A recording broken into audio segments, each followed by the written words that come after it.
Bom dia, irmãos, paz seja convosco. Vamos à nossa Escola Bíblica Online, aula de número 169. Espero que você esteja gostando, então curta, comente, compartilhe. A gente sempre fala isso, né? Então tem prazer de quando você comenta algo, de que você manda um recado, você coloca a sua dúvida. É muito bom que nós sabemos que você está interagindo conosco, amém? Nós estamos aí estudando o livro do Apocalipse, né? Nós estudamos a Bíblia toda nessas 169 aulas, estamos acabando já o livro do Apocalipse, então o último livro da Bíblia Sagrada. Nós estamos falando sobre a volta de Jesus, né? João está ali narrando uma hora do céu, uma hora da terra. Ele tem essa visão que Deus o leva até momentos onde ele está vendo o final dos tempos. Então, nós vimos a queda da grande Babilônia, nós vimos os lamentos, né, dos admiradores da Babilônia, e nós vimos aí a queda, né, completa e definitiva da grande Babilônia. Agora nós estamos falando sobre o júbilo no céu. Vamos ver agora a justiça do Senhor. Então, abra sua Bíblia no livro do Apocalipse, capítulo 19. Nós vamos ler a partir do verso 4.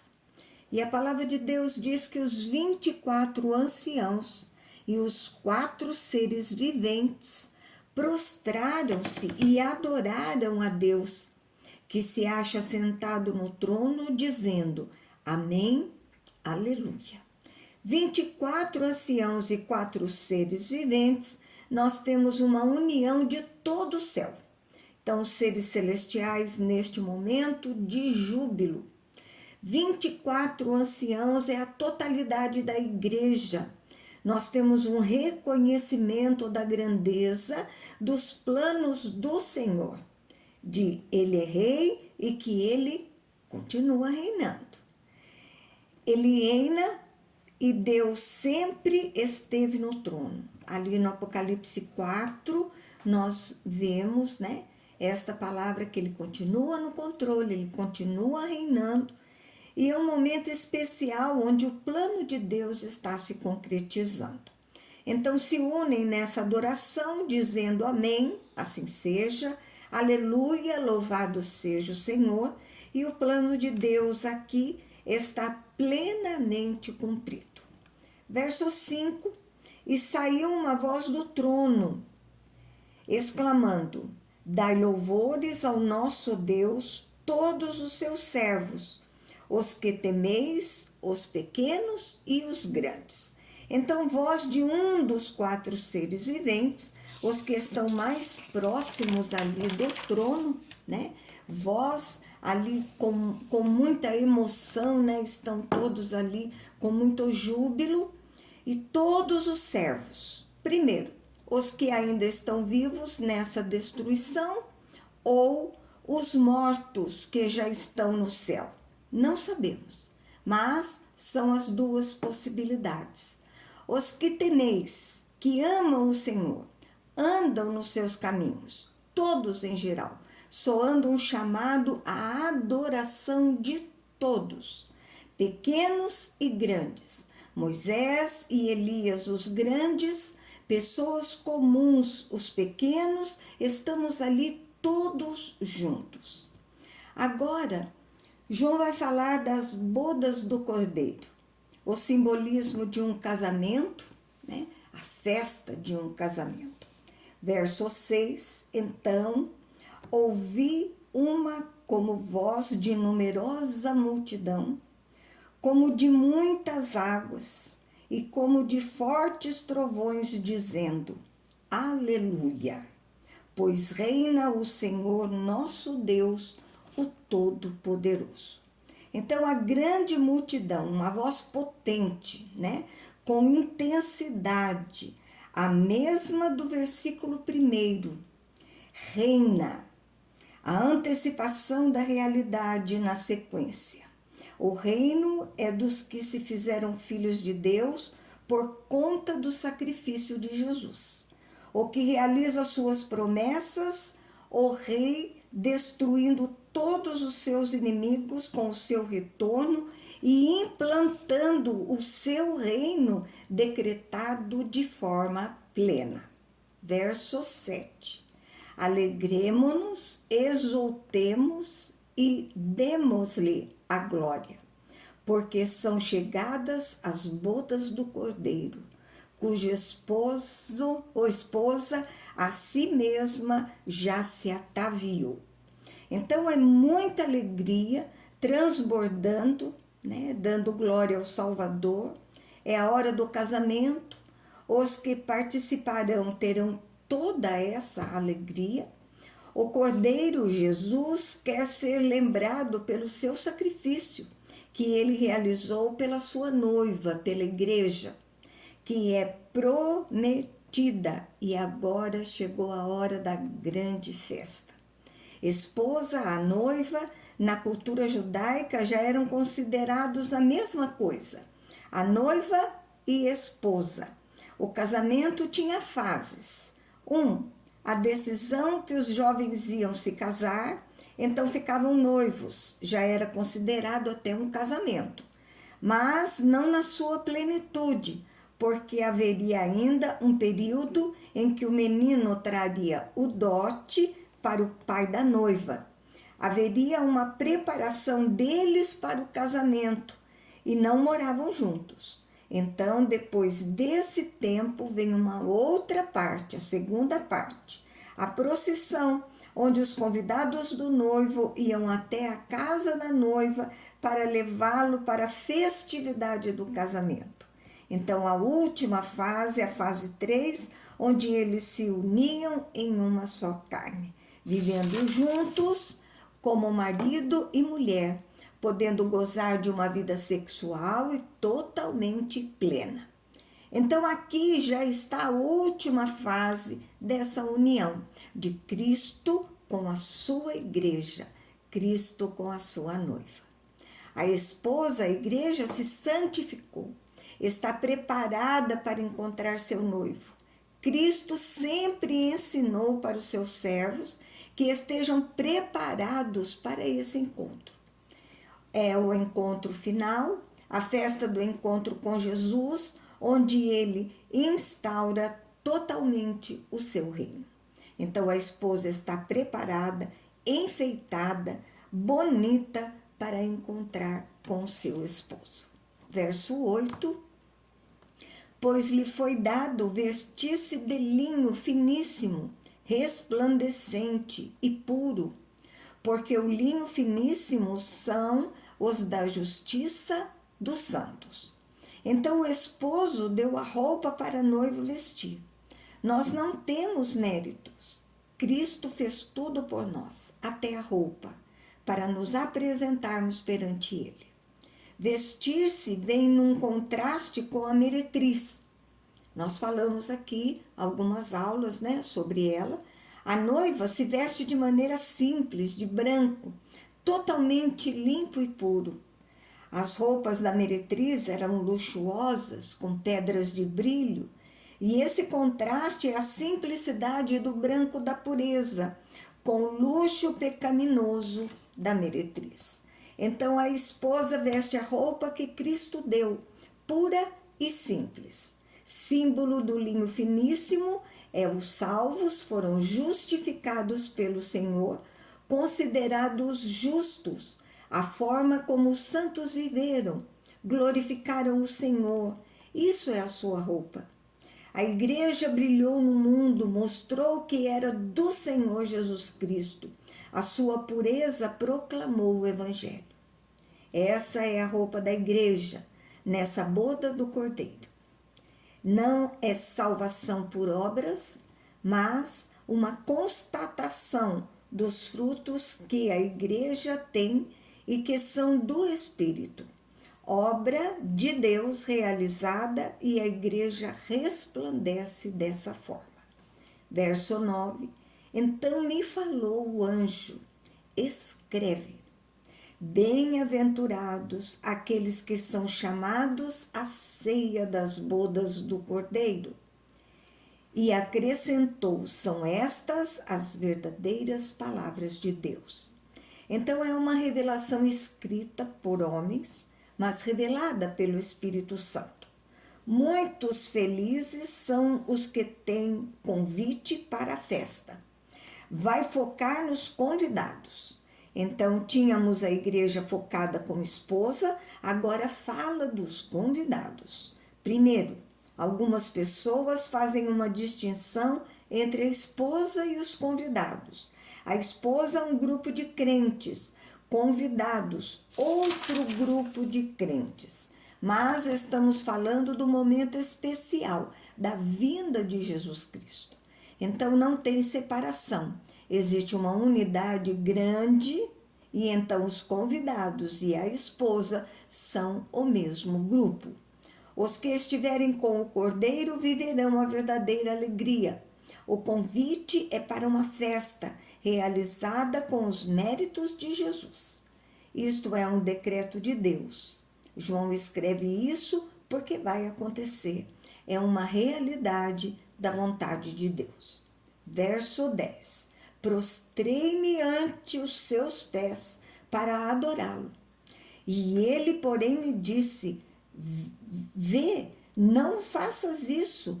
Sou conservo teu e dos teus irmãos, que mantêm o testemunho de Jesus. Adora a Deus, pois o testemunho de Jesus é o espírito da profecia. Então João entende que esse anjo seria a manifestação do próprio Deus. Então ele se ajoelha para adorar e o anjo o corrige, dizendo que era servo do mesmo Deus, o mesmo Jesus que você serve. Então não me adore, adore a Deus, né? Então nós temos aí muitos líderes aceitando a adoração, né? Como se fosse um Deus. Espírito da profecia, o objetivo da profecia é testemunhar da obra de Cristo, do Evangelho, é que os servos de Deus fazem, testemunham o Evangelho.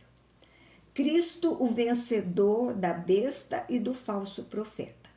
Então, continuando no cenário de festa, de vitória, João passa a narrar uma ocasião, a vinda de Jesus. Verso 11. Vi o céu aberto, e eis um cavalo branco, o seu cavaleiro se chama Fiel e Verdadeiro, e julga e peleja com justiça. Então, algo vem do céu para a terra. O cavalo branco, nós vimos lá em Apocalipse 6:2, né? É relacionado com Jesus. Não existe dúvida, pois o cavaleiro é fiel e verdadeiro, características de Jesus. Branco simboliza pureza, verdade. O Deus que se pode confiar e cumpre as suas promessas. Esse é o foco aqui. Temos agora um cavalo branco que vem com um cavaleiro e a sua vinda é para julgar. Contraste que Cristo, que entrou em Jerusalém para ser crucificado, vem montado num jumentinho, humilde para morrer na cruz. Agora o Cristo, quem agora do céu aberto, vem num cavalo branco, fiel e verdadeiro, são seus nomes, e vem para julgar e pelejar. Agora é uma batalha. É hora de realizar toda a promessa da instalação do seu reino e destruição do reino de Satanás. E faz isso com justiça. A batalha contra o mal e o julgamento justo contra os ímpios está começando. Verso 12. Os seus olhos são como chamas de fogo. Na sua cabeça há muitos diademas. Tem um nome escrito que ninguém conhece, senão ele mesmo. Então ele consegue ver todas as coisas com clareza e julgar. Nada fica oculto aos olhos daquele que vem para julgar. Diademas, coroas, ele é o rei. Ele é o Rei dos Reis, todos os reinos são dele. E esse nome escrito significa muitos mistérios do reino de Deus. Seu ser não podem ser compreendidos por nossa natureza e mente limitada. 13. Está vestido com um manto tinto de sangue, e o seu nome se chama o Verbo de Deus. Então ele veste uma roupa, uma capa. Sangue é dos inimigos, né, que estão ali espirrados. Verbo de Deus é expressão de ações e ideias, movimento. Cristo é o cumprimento da vontade do Senhor. Jesus estava na criação e através dele tudo se fez. A descrição desse guerreiro vindo realizar o juízo de Deus. Verso 14. E seguiam-nos os exércitos que há no céu, montando cavalos brancos com vestiduras de linho finíssimo, branco e puro. Então, o exército que há no céu tem duas interpretações. Primeiro, anjos. Segundo, a ideia dos santos vindo com o Senhor. A ideia melhor é a dos anjos, porque sempre relaciona a vinda de Cristo com anjos, né? Lá em Marcos 8:38, diz: portanto, qualquer que entre essa geração adúltera e pecadora se envergonhar de mim e das minhas palavras, o Filho do Homem se envergonhará dele, quando vier na glória de seu Pai com os seus santos anjos. Então, participavam da vitória do Messias vestidos, preparados para participar da sua vinda. Não são citados guerreando, somente Cristo é citado pelejando com o seu manto tinto de sangue. Porque a ideia é que Cristo não vai literalmente pegar a espada e sair lutando com o diabo. Tessalonicenses, Paulo diz que Jesus vai vencer o maligno com o sopro da sua boca. Não existe resistência do maligno no retorno de Cristo. Tudo aqui é simbolismo de uma batalha para nossa compreensão. Verso 15. Sai da sua boca uma espada afiada, para com ela ferir as nações, e ele mesmo as regerá com cetro de ferro, e pessoalmente pisa o lagar do vinho do furor da ira de Deus Todo-Poderoso. Então, boca e espada é a palavra. Realiza seus planos através do poder da palavra. Isaías 11:4 diz: mas julgará com justiça aos pobres e repreenderá com equidade aos mansos da terra. Ferirá a terra com a vara da sua boca e com o sopro dos seus lábios matará ao ímpio. Então, a palavra de Jesus é suficiente para executar o juízo de Deus e vai vencer o inimigo.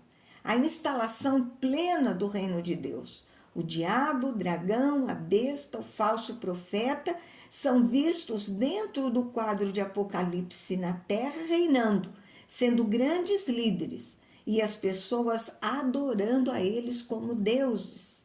Cristo está tornando toda essa ideia de volta para ele, que é o Rei dos Reis, o Senhor dos Senhores. Então, o diabo não vai reger a terra e nem dominar os reinos do mundo. Tudo é do Senhor. E Deus permitiu que o diabo abrisse suas asinhas e avisou que viria a justiça, mas os ímpios não escutaram. Então, agora ele vai realizar o juízo. Verso 3 do capítulo 63 de Isaías diz: eu sozinho piso no lagar, e dos povos ninguém houve comigo. E os pisei na minha ira e os esmaguei no meu furor. E o seu sangue salpicou nas minhas vestes e manchei toda a minha vestidura. Então, o lagar é o local onde se colocava uvas, né, para que fossem pisadas e extraída o suco, o vinho. Então simboliza vencer o exército inimigo. A ideia é a justiça de Deus sendo derramada de forma pesada sobre os ímpios no retorno do cavaleiro do cavalo branco. Verso 16. Tem no seu manto e na sua coxa um nome escrito: Rei dos Reis e Senhor dos Senhores. Então, o manto e coxa no original é melhor compreendido. Tem no seu manto que cobre a sua coxa um nome escrito, não são duas vezes ou na coxa. A ideia é que só crentes davam glória ao Rei dos Reis e Senhor dos Senhores. Os ímpios o rejeitavam, agora todos o reconhecem. Seu nome está visível. A besta adorada não é a que reina sobre todos, mas o Senhor Jesus Cristo. Então, o juízo final tem que ser público. Todos devem ver, aqueles que creem e aqueles que não creram. Verso 17. Então vi um anjo posto em pé no sol, e clamou com grande voz, falando a todas as aves que voavam pelo meio do céu: Vinde, reúnam-vos para a grande ceia de Deus. Então, em pé no sol é muito visível a todos, né? No céu, bem claro. Tivemos a descrição da bodas do Cordeiro, da festa com esposa e convidadas, e temos outra festa organizada por Deus, mas os participantes são os ímpios. Ela é diferente. É uma ceia de condenação, uma ceia de tristeza e uma ceia de dor. As aves de rapina comiam os cadáveres, simbolizam o maligno. Tudo de ruim. Deus está no controle dos dois lados. Verso 18. Para que comais carne de reis, carne de comandantes, carne de poderosos, carne de cavalos e seus cavaleiros, carne de todos, que livres, quer escravos, tanto pequenos como grandes. Qual o alimento servido na ceia? Os próprios convidados. O simbolismo dessa ceia é a destruição de todos os inimigos. Eles são derrotados, mas não são exterminados. Todos os que adoraram a besta, o juízo será derramado para a besta e todos que a seguiram. Verso 19.